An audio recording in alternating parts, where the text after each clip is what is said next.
Consider this, a news and information program recorded on the campus of the University of Nebraska at Omaha. From the Fireside Lounge in the Milo Bale Student Center, here is your host, Carol Schrader. Hello and welcome back to the University of Nebraska at Omaha. Try a Google search, not now, but after the show, a Google News search, and put in the word obesity. You'll come up with headlines from all over the world. The first four I got the last time I checked just before this show: the United States, the United Kingdom, Nairobi, Kenya, New Zealand, all concerned about the rapid increase in obesity and the numbers of people affected by it. The statistics vary, and we'll talk about some of those because it kind of depends on where you look. I think it's moving so fast that they probably can't keep up with it. But I do right away want you to meet my guests. With me today is Dr. May Sokol. She is board certified child and adolescent psychiatrist and director of the Children's Hospital Eating Disorders Program, also an associate professor of psychiatry and pediatrics at Creighton University Medical Center. Also with us today is Maureen Hawk. She's a former Air Force psychologist with 10 years experience in the field of eating disorders and weight loss. She's done a number of things, including working earlier in her career with the University of Nebraska Medical Center Eating Disorders Program, and she has a program called Kids Shape Up. And also with us today, we're honored to have, we haven't had two MDs and a PhD on our show in a long time. We are honored today. Dr. Ranjan, I know I didn't say that right, Ranjan? Sudan. I was worried about the first name. The Sudan I knew I could get right. He's director of the bariatric or weight loss program at Creighton University Medical Center. Also, though, it's the robotic surgery program.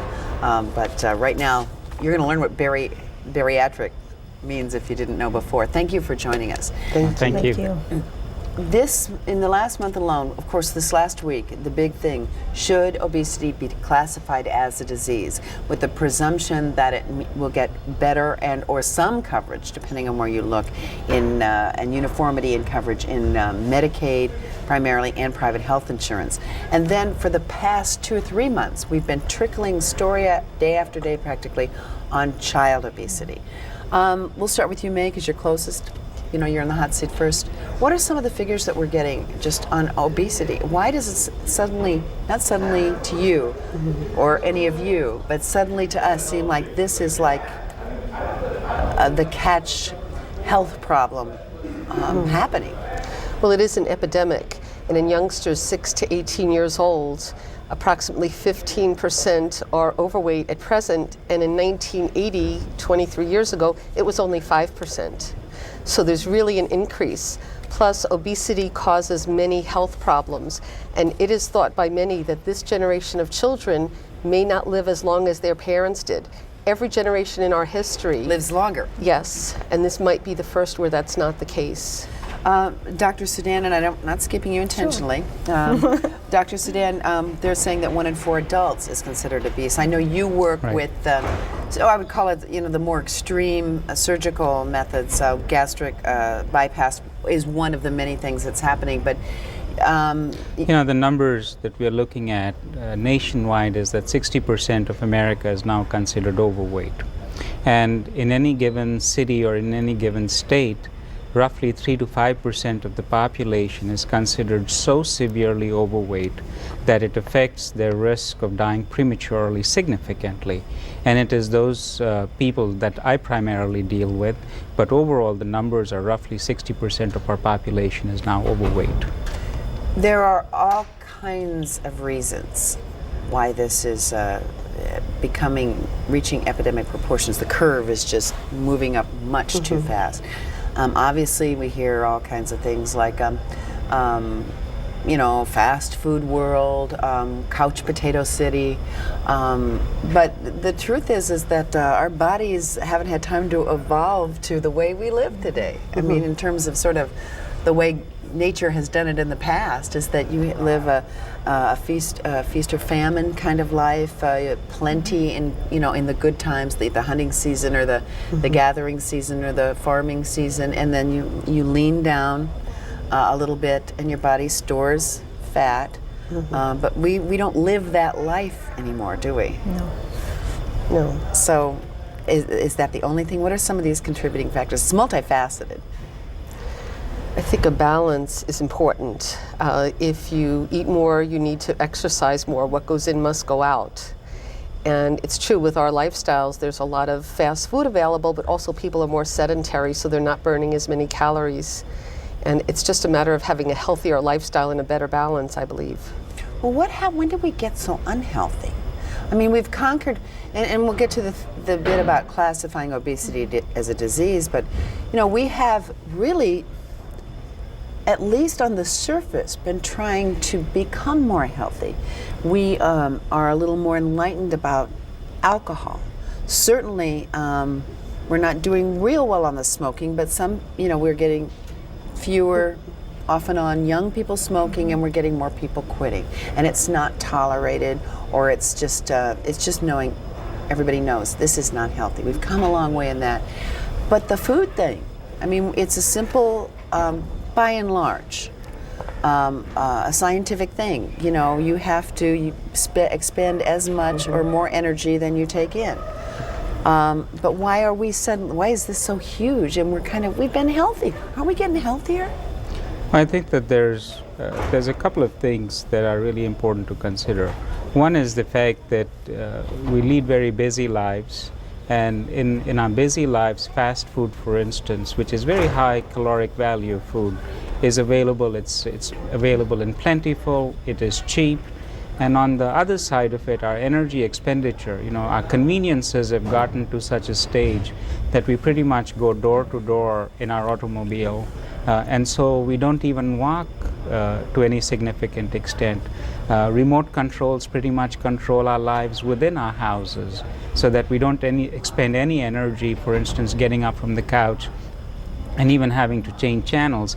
And so I think that one of the points that you touched on is that the energy consumption is significant, but the energy expenditure now has dropped way down. And I think that in part is responsible, but there are other factors. I think there are certain genetic factors. For instance, you can make mice or rats obese by doing certain genetic manipulations. There are certain chemicals that we know, leptin, ghrelin, all of these chemicals that we know are unbalanced in obese individuals. And so I think that there's certainly perhaps a genetic basis to obesity, and there's perhaps some chemical imbalances that are also involved. What's very important is that despite so many people suffering from obesity, the amount of money that has been spent into figuring out the various etiologies or the causes of obesity has really been very minimal. And I think that is where a lot of the effort needs to be spent. Okay, so then we kind of segue into, Maureen, the fact that, you run a program, Kids Shape Up, and now when you're talking about kids, it's a little different, right, May, because you're talking about they don't have to be morbidly obese to present a problem because of just the difficulties of being very overweight as a teenager. Mm-hmm. I mean, which would be enough to send me over the edge, and unfortunately it can send a young man or woman over the edge. That's the tough part of it. But also we're talking about their whole, setting the stage for their whole life. But in terms of, a program like yours, where it's maybe more important to deal with the youth, I mean, I'm sure that's not covered by insurance, like I'm guessing. Right. That things that really need to be done. I'm not talking about adult who wants to go to Weight Watchers because we're just overweight. I'm talking about, really children that are sort of in danger. Right. The program that I have, it's a family-based program. At least one parent must attend the group with the children. A whole family is invited to attend, though, because it's basically making lifestyle change. The research has shown that children are more at risk of having weight problems if their parents have weight problems, have a sedentary lifestyle. Right. And parents, especially young children, they're definitely controlling what comes into the house, and meal preparation, how things are prepared, and caloric intake and things along those lines. Working on more of a reinforcing technique. Okay, but do you think that kind of program, and then we'll get up to the more kind of complex things, should be paid for by insurance? Definitely.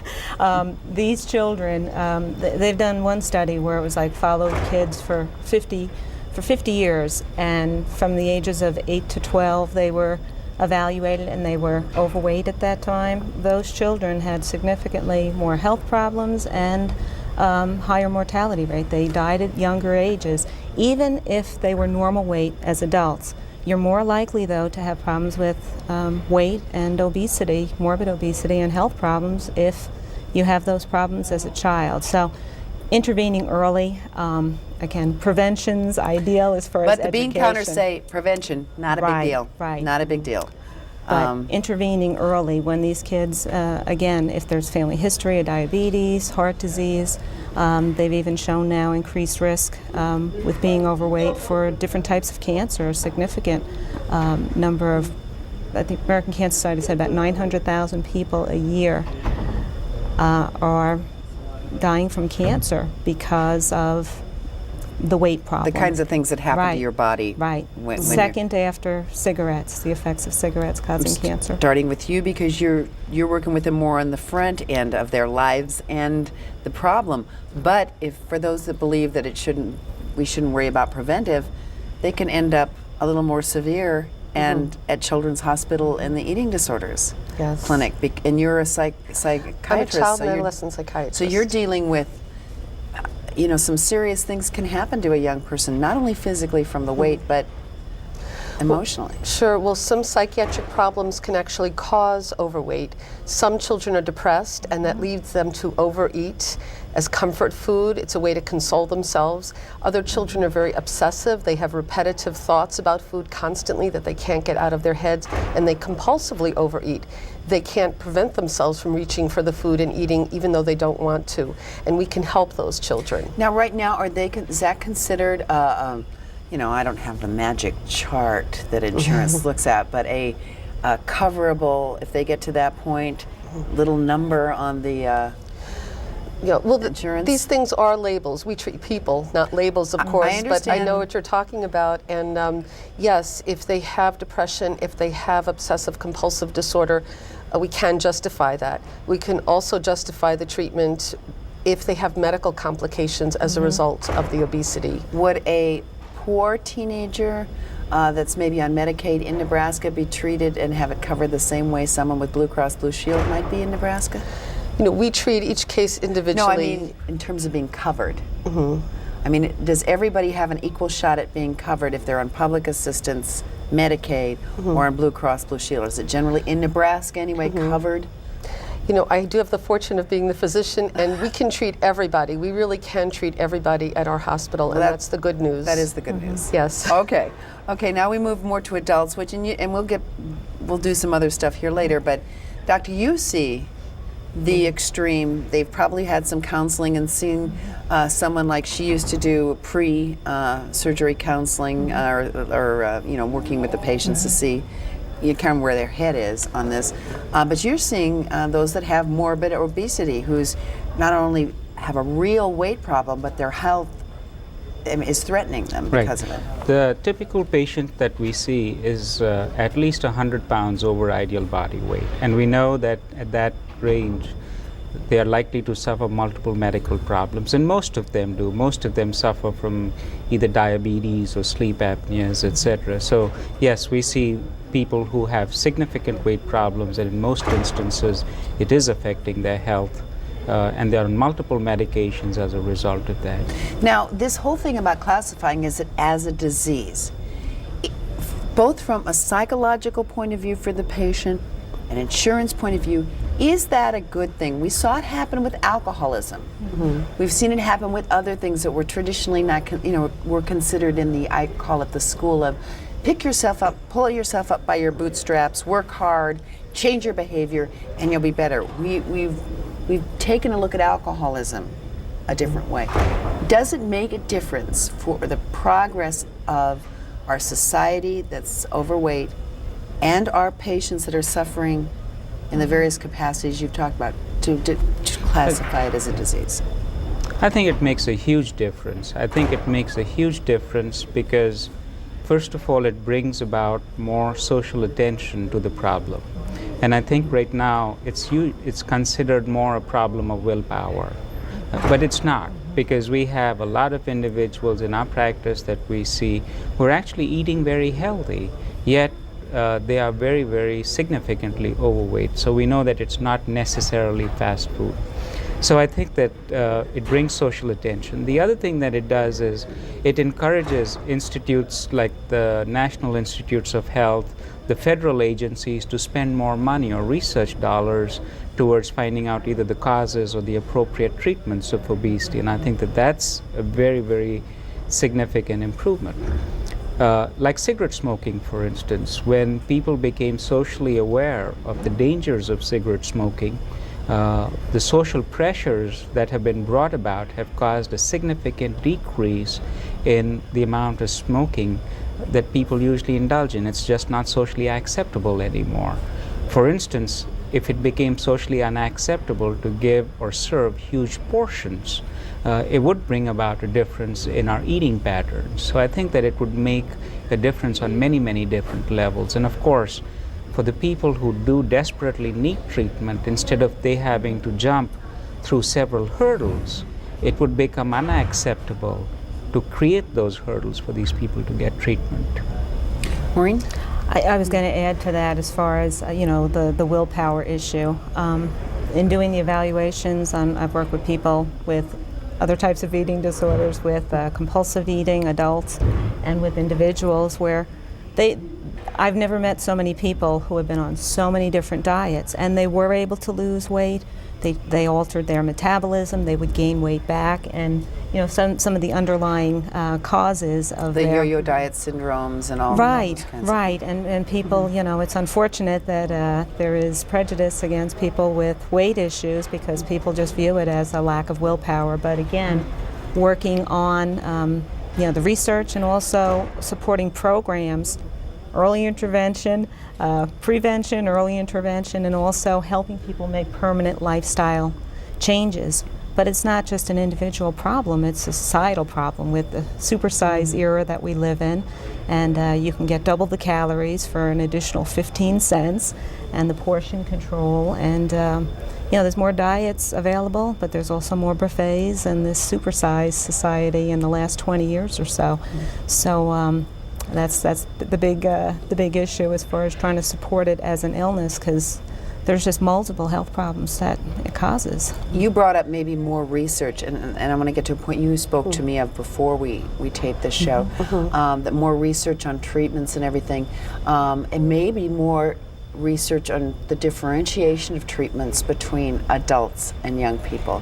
As we know that young people and adults are different kind of creatures in a sense. We test drugs differently for them and everything, but I know that's a concern of yours. Yes.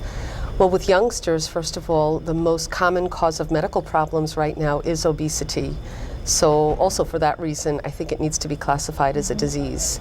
And with youngsters, you not only want them to decrease their symptoms, but you want them to develop normally. They need to grow not only in size, but all their body organs need to grow and develop.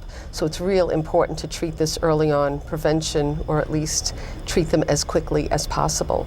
Adults can, it's not ideal, doctor, but we can go a little bit without, we should get calcium, but we can go without certain things for a while. Young people, especially at certain ages, right. It's a little different. We can live without some of these things, isn't that right? All our nutrients. Sure, for youngsters especially, it's really dangerous if they go on a diet that's extreme and they're not getting enough calcium or they're getting the wrong nutrients. That is very important. So it's real important that we emphasize healthy lifestyles, not putting children on diets, but helping them eat more healthily and exercise more healthily. So let's say that in this world that we designated it, but let's say that it, and maybe it's necessary, but let's say, and nature abhors a void, we suddenly create more bariatric centers all over the country and more special weight loss under some, scientific thing, a program. Is that good, bad? I mean, nature does abhor a void, and if more things are funded, more research is funded, I think people are afraid that it will jump the cost of their already expensive health care. what would you tell them? Well, you know, what we do is pretty inexpensive and it really works with youngsters, and that is the tried and true. We do therapy if they need it. We have them see a dietitian to just give them some basic advice about meal planning. We have them learn about healthy lifestyles, healthy exercise, and if psychiatric medication will be helpful if there's depression, obsessiveness, or an eating disorder going on, we give them that. And that really works as long as at least one parent participates. And I think that's great in your program. You also have a parent participate. If the whole family makes changes, there's good scientific evidence that the child will make changes.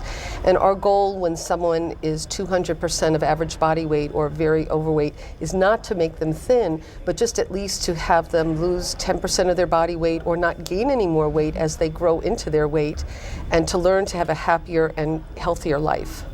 And people might say to you, doctor, there's all these surgeons performing this. I'm playing devil's advocate here. Sure. All these things, and that's just going to be, you know, we're having a hard time paying our family health insurance anyway. And you say, but what I do or what we do is? It eventually saves money. And the reason it saves money is, and there's some very good evidence that's coming out of like the Swedish obesity study that has looked at what is the cost of surgery and surgical treatments versus what are the cost savings that you're encompassing by not treating the various obesity-related medical problems. So typically what they've seen is that in the first year or two, surgery is more expensive, but after year or two it starts to balance off, and then when you start looking 5 years out, surgery actually becomes cheaper than trying to treat diabetes, hypertension, reflux disease, sleep apnea, arthritis, which a lot of our patients suffer from. I'll give you an example. A lady that we treated a couple of years ago was paying $200 in co-pays a month. If she's paying $200 in co-pays, imagine what her insurance company is chipping in. And after surgery, when her diabetes was gone, her hypertension was gone, her sleep apnea was better, all she was paying for was vitamins. So, you know, if you kind of extrapolate that long term, we are spending $100 billion a year in either the treatment of weight-related problems or in weight-related programs. And I think that we could dent that significantly by treating people. It's kind of pay now or pay later. I think of diabetes alone, and having done numbers of stories over my reporting lifetime on diabetes, the physical toll of diabetes alone as a result of overweight, not even talking about all the other things you mentioned, to the entire body system, the cost of it, the loss of productivity in the worst case scenarios with eyesight and limbs and I mean right, and you need kidney transplants sometimes because of kidney failures. We're starting them earlier. The children are getting type 2 diabetes, the type that we always thought of as, well, if you're older and you don't play your cards right or you have bad genes, you're going to get. I think that's important, but in the age group I treat, up to 18 years old, I really think bariatric surgery should not be looked at till other forms of treatment need to be tried on these people, because it's not only a matter of losing weight, but if they have the surgery, they will not be taking in the nutrients they need. And there is no long-term research on what happens to them. So I think for adults it's one story, but for youngsters it's a very different story. Again, research, you know, more even among the people like yourselves that are working in, you know, whole family changes and all this, we need to find out what works, the fine nuances, because we also know that much of the weight lost in this country is gained back, and sometimes even more than that, that we don't really have some real answers to people keeping weight off of any body mass index, no matter who they go or where they are on that list of, you know, so we need some more answers. I know I'd like them. I know I have to eat better, and I do, and I have lost weight, but I can't imagine being a 40 on the body mass index, which is morbid obesity, and having to climb this mental and physical mountain, and knowing how people look at me and talk about. I mean, it's a whole thing that is just really scary. And I think it's, you know, emotionally a very, very painful disease as well. We concentrate many times on the diabetes or the sleep apneas, but you've touched a very important point. I think that a lot of severely overweight individuals are very anxious about how people perceive them. If they go to the mall or they go to to an airline counter, it's not just the thin person who's saying, please don't let that big person sit next to me. It's the big person who's also miserable inside because the seats are too small, and they are very concerned about how uncomfortable they and the other people would be. It affects jobs, it affects productivity, both on like a corporate side and an individual personal side. So we don't have much time left, but I'm going to start and go down the row, and I want you know, if you had to make one case to the American public that, or to those that are in families with, either they have a weight problem or their families do, make a little point for each one. The constituents that are paying higher taxes, that are, you know, would have to pay a little more on insurance premiums to get this kind of better coverage and more research. So you got two constituencies real quick to talk to: the families affected or the person affected, and the people that might be footing some of the bill. Well, I think, first of all, that there is help for people who are overweight. We can help them, and it will cost less in the long run if we treat the problem as early as possible. And so that works for both these people. That's great. That's a pretty bottom line thing.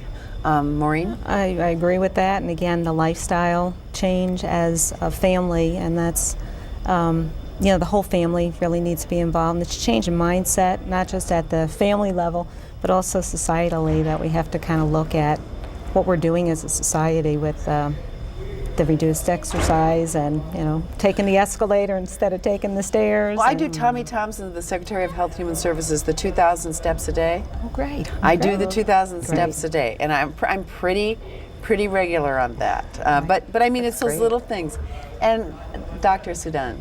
You know, I think that if 6 out of 10 Americans are overweight, the chances are very high that someone in our audience or their families are suffering from being significantly overweight, and those numbers continue to grow.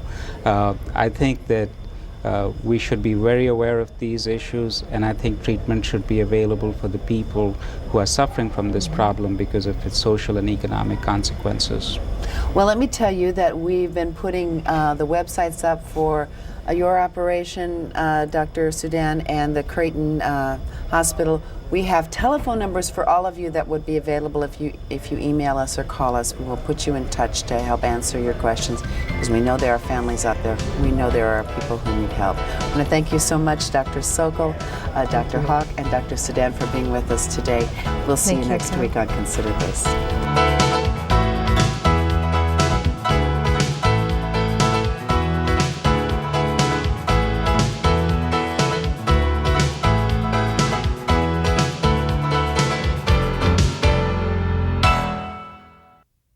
To view this edition of Consider This or past programs, visit our website at unotv.unomaha.edu. For comments or questions, call 402-554-2516 during regular business hours. Consider This is a production of UNO Television.